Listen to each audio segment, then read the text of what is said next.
Dans la lumière crue du court central du Rotenbaum Tennis Club de Hambourg, le 30 avril 1993, l'un des récits les plus fascinants et tragiques du sport moderne s'est joué en plein jour. La foule, d'abord absorbée par le ballet incessant des frappes, des accélérations et des grunts puissants de Monica Seles, est soudain figée lorsque l'impensable survient. Un spectateur surgit des gradins et en un geste effroyable lui enfonce un couteau dans le dos, entre les omoplates, alors qu'elle est assise pour un changement de côté lors de son quart de finale contre Magdalena Maliva. Ce geste, perpétré par Günther Parche, un homme déséquilibré et obsédé par l'idée de voir Steffi Graf reprendre la place de numéro 1 mondial, a brisé plus que la chair de la championne. En l'espace de quelques secondes, ce tournoi de tennis paisible s'est transformé en scène de traumatisme collectif, laissant Seles physiquement blessée et profondément marquée psychologiquement. À 19 ans, Monica Seles était au sommet de son art. Déjà détentrice de 8 titres du Grand Chelem, elle avait dominé le tennis féminin au début des années 1990 avec une agressivité de frappe, une puissance et une précision fulgurantes. Un jeu signature plus physique et davantage rapide qui faisait entrer le tennis féminin dans le monde moderne. Elle était devenue la plus jeune championne du French Open à peine 16 ans et avait été classée numéro 1 mondial pendant de nombreuses semaines, éclipsant même Graf dans la hiérarchie du circuit. Pourtant, l'attaque de Hambourg a eu des répercussions bien plus profondes que la seule blessure physique. Seles a vécu une dépression sévère, souffert de troubles alimentaires et a refusé de remettre les pieds sur un court de tennis professionnel pendant 28 mois, ce qui a non seulement interrompu sa carrière, mais a aussi bouleversé la dynamique du tennis féminin. Pendant son absence, Graf a repris la domination du circuit et a accumulé les titres du Grand Chelem profitant de l'absence de sa principale rivale. Les mois qui ont suivi l'agression furent ceux de l'obscurité intérieure. Seles a avoué plus tard que la peur de retourner sur un court était souvent plus paralysante que la douleur physique elle-même. Chaque ligne blanche, chaque gradin, chaque public semblait imprégné de l'ombre de cette attaque. C'est une blessure silencieuse que des milliers de spectateurs n'ont jamais vue, mais que la championne a, portion après portion, point après point, dû affronter seule. Les instances du tennis ont aussi été prises dans la tourmente.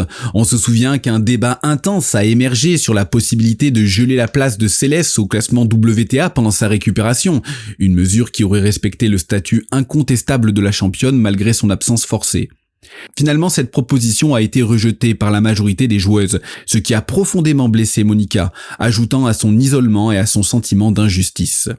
Mais même dans cet isolement, le feu intérieur n'a jamais totalement disparu. Après des mois de thérapie intensive, de courage silencieux et avec l'appui de proches et de figures inspirantes comme Martina Navratilova, Monica Seles a commencé à envisager un retour progressif à la compétition, point de départ d'un retour monumental. Le 15 août 1995, à Toronto, lors de l'Open du Canada, Seles revient officiellement sur le circuit WTA. C'est un moment chargé d'émotions, un paradoxe étrange où la championne revient non comme une favorite incontestée, mais comme un symbole de résilience.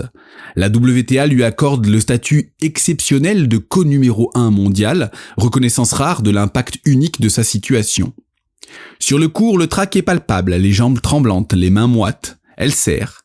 Puis frappe avec une assurance qui semble presque venue d'un autre temps.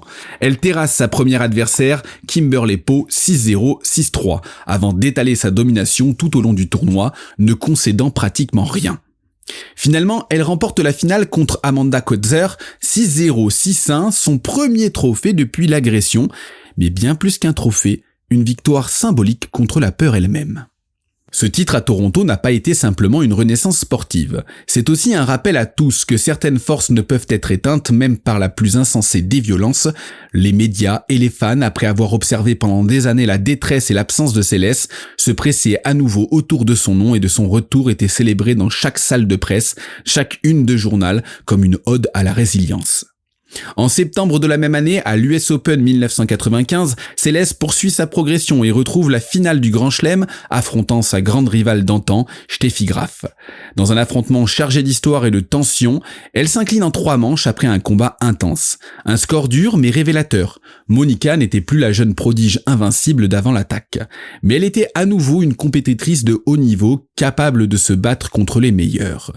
L'année suivante, dans le cadre majestueux de l'Open d'Australie 1996, la scène est plantée autour d'une sorte de conclusion épique à ce qui avait commencé comme une tragédie. Il ne s'agit pas d'une revanche contre un individu, mais bien contre la peur, la disparition et l'absence elle-même. Au fil du tournoi, Céleste joue avec une patience féroce, une détermination méticuleuse et un brio tactique qui rappelle à tous que c'est l'une des meilleures tenniswomen de tous les temps.